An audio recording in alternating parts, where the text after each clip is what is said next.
औज़ु बिल्लाहि मिनश्शैतानिर्रजीम बिस्मिल्लाहिर्रहमानिर्रहीम। अस्सलाम वालेकुम। उम्मीद है कि आप सब खैरियत से होंगे। अल्लाह तबारक तआला आप सबको हमेशा खुश रखे, आबाद रखे।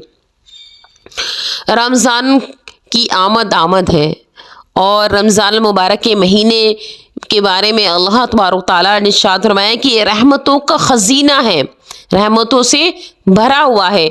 जितनी भी आसमानी किताबें नाजिल हुई सब की सब रमज़ान मुबारक में नाजिल हुई।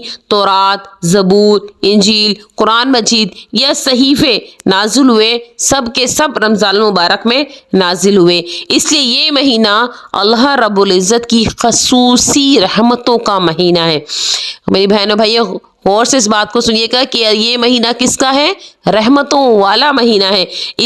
इसकी रहमतों की आप इंतहा यहाँ से देखिएगा कि नबी करीम सल्लल्लाहु अलैहि वसल्लम जो रहमतुल लिल आलमीन है, अल्लाह तबारक तआला ने कुरान मजीद में इनके बारे में इरशाद फरमाया है, वमा अरसलनाका इल्ला रहमतल लिल आलमीन, जो रहमतुल लिल आलमीन है तो वो भी इस महीने का इंतज़ार फरमाते थे। चुनाचा एक दुआ नबी करीम सल्लल्लाहु अलैहि वसल्लम ने इरशाद फरमाई कि अल्लाह हमें रजब और शाबान में बरकत अता फरमा और बखैरियत हमें रमज़ान मुबारक तक पहुँचा। अल्लाह रब्बुल इज़्ज़त के महबूब जिस महीने तक पहुँचने की तमन्ना फरमाते हो उस महीने की बरकत का अंदाज़ा तो इसी से हो सकता है कि इस महीने में कितनी बरक़ात हैं। सल्फ़े सालिहीन 6 महीने तक रमज़ान मुबारक के आने की दुआएं मांगा करते थे। बहुत सारे हमारे बुजुर्गान दीन इस महीने के आने के लिए दुआएं मांगा करते थे। जब रमज़ान मुबारक खूब इबादत के साथ गुजार लेते तो बकाया 4-5 महीने अल्लाह रब्बुल इज़्ज़त से इसकी कबूलियत की दुआ मांगते थे। इस हद तक रमज़ान मुबारक का उनके यहाँ एहतमाम था कि जब किसी बंदे की बुजुर्गी बात करनी होती थी तो कहते थे फलां बंदे ने ज़िंदगी की इतने रमज़ान गुजारे हैं तो उसकी दर्जात क्या होंगे, यानी कि उसकी इबादतों का अंदाज़ा, उसकी बुजुर्गी का अंदाज़ा किससे किया जाता था? कि रमज़ान से किया जाता था कि उसने कितने रमज़ान में अल्लाह तबारक तआला की रज़ामंदी हासिल की, कितने रमज़ान अल्लाह तबारक तआला की इबादत करता रहा। जो इतने रमज़ान अल्लाह तबारक तआला की इबादत करता रहा तो उसके दर्जात कितने ज़्यादा होंगे, इस बात पर ज़्यादा सोचिएगा। रमज़ान की फजीलत के बारे में हज़रत अब्दुल्ला बिन अब्बास रज़ियल्लाहु तआला अन्हु से मरवी है कि नबी करीम सल्लल्लाहु अलैहि वसल्लम इरशाद फरमाते हैं कि इस्तक़बाल माह रमज़ान के लिए जन्नत को पूरा साल सजाया जाता है। जब पहली शब रमज़ान मुबारक की होती है तो अर्श के नीचे से हवा के झोंके आते हैं।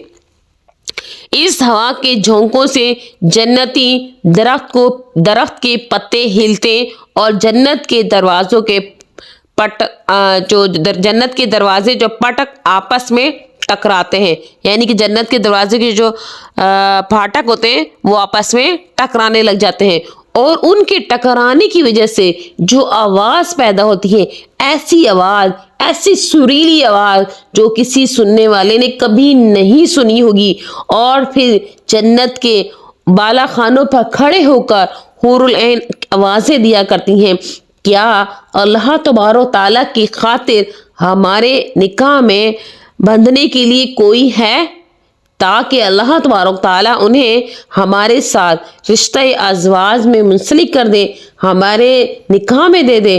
फिर रिजवान जन्नत से पूछती है कि ये कैसी रात है, तो वो जवाब देता है कि हुस्नो जमाल वालियों, ये माह रमज़ान मुबारक की पहली शब है।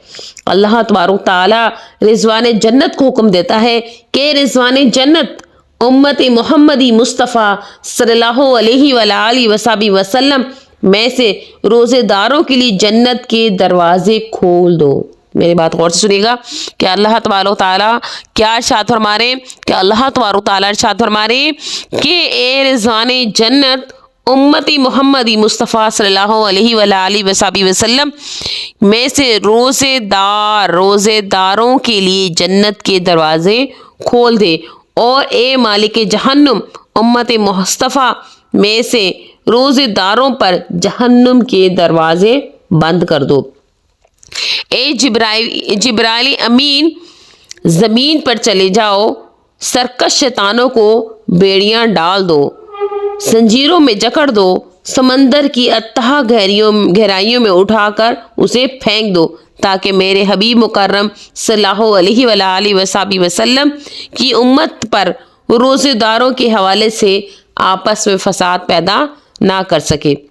اللہ تعالیٰ رمضان المبارک کی ہر شب کو 3 مرتبہ یہ آواز دیتا ہے، کوئی سوال کرنے والا کہ اس کے سوال کے مطابق میں اسے عطا کر دوں؟ ہے کوئی توبہ کرنے والا کہ میں اس کی توبہ کو قبول کر لوں؟ ہے کوئی بخشش مانگنے والا کہ میں اس کی گناہوں کو ختم کر دوں؟ پھر اللہ تبارک تعالیٰ آواز دیتا ہے، کون ہے جو اس ہستی کو قرض دے جس کے بھرے خزانوں میں کبھی کمی واقع نہیں ہوتی، اور جو پورا عطا کرنے والا ہے۔ اللہ تبارک تعالیٰ ماہ رمضان مبارک کے ہر دن میں افطاری کے وقت 10 لاکھ ایسے لوگوں کو جہنم سے آزادی عطا فرماتا ہے جن پر عذاب واجب ہو چکا ہوتا ہے۔ جب جمعۃ المبارک کا دن اور جمعے کی رات آتی ہے تو اس کی ہر گھڑی میں 10 لاکھ جہنمیوں کو جہنم سے آزاد فرماتا ہے، اور جب ماہ رمضان مبارک کا آخری دن ہوتا ہے تو اس دن امت مصطفیٰ صلی اللہ علیہ وآلہ وسلم کے اتنے گناہ گاروں کی بخشش فرما دیتا ہے جتنے مہینے کے شروع سے لے کر آخر تک جہنم سے آزاد کیے جاتے ہوں۔ سبحان اللہ، سبحان اللہ۔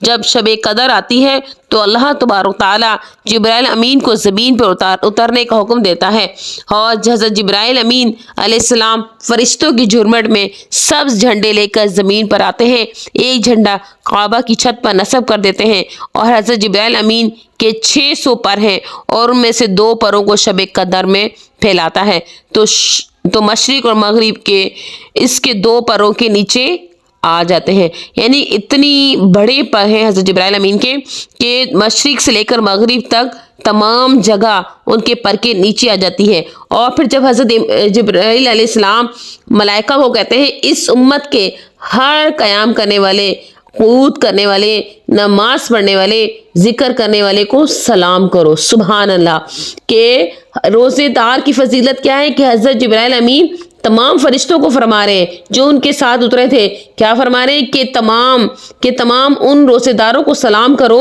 جنہوں نے روزہ رکھا، اور ان سے مصافحہ کرو، ان کی دعاؤں پر آمین کرو، یعنی کہ جو اپنی دعائیں مانگ رہا ہے ان کی دعاؤں پر آمین کرو۔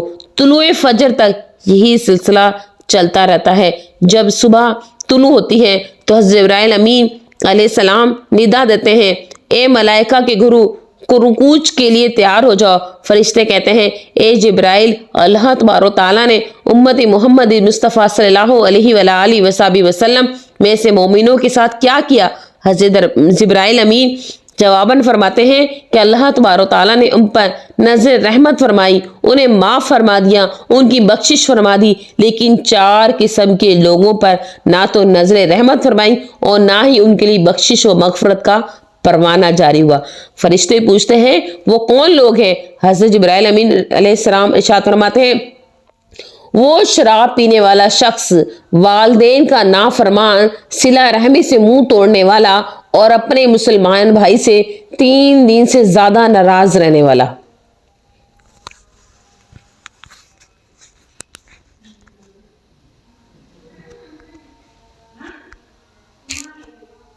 اور آخر میں میرے بہنوں اور بھائیوں، میں اس ویڈیو میں آپ کو بتا رہی ہوں کہ اس رمضان المبارک کے مہینے میں آپ لوگوں کے ساتھ اس مہینے میں جو کرنے والے اعمال ہیں، روز کے اعمال، کہ ہمیں فجر کی نماز سے لے کر عشاء کی نماز تک کون کون سے اعمال کرنے چاہیے، کون کون سی تسبیح کرنی چاہیے، اور ان سب کو کرنے کے بعد ہم اللہ تبارک تعالیٰ کو راضی کر سکتے ہیں، اپنی دعاؤں کو قبول کروا سکتے ہیں۔ تو انشاءاللہ عنقریب ہی میں اس ویڈیو کو اپلوڈ کرنا شروع کر دوں گی کہ پہلا روزے کہ ہم نے کون سے اعمال کرنے ہیں۔ روز ویڈیو انشاءاللہ آپ کو روز کے اعمال آپ کو انشاءاللہ بتاؤں گی، اور آپ ان سب پر عمل کریں، اور اللہ تبارک و تعالی ہم سب کو دین پر چلنے کی توفیق عطا فرمائے، اور رمضان مبارک کی رحمتیں حاصل کرنے کی توفیق عطا فرمائے۔ وآخر دعوانا ان الحمد للہ رب العالمین۔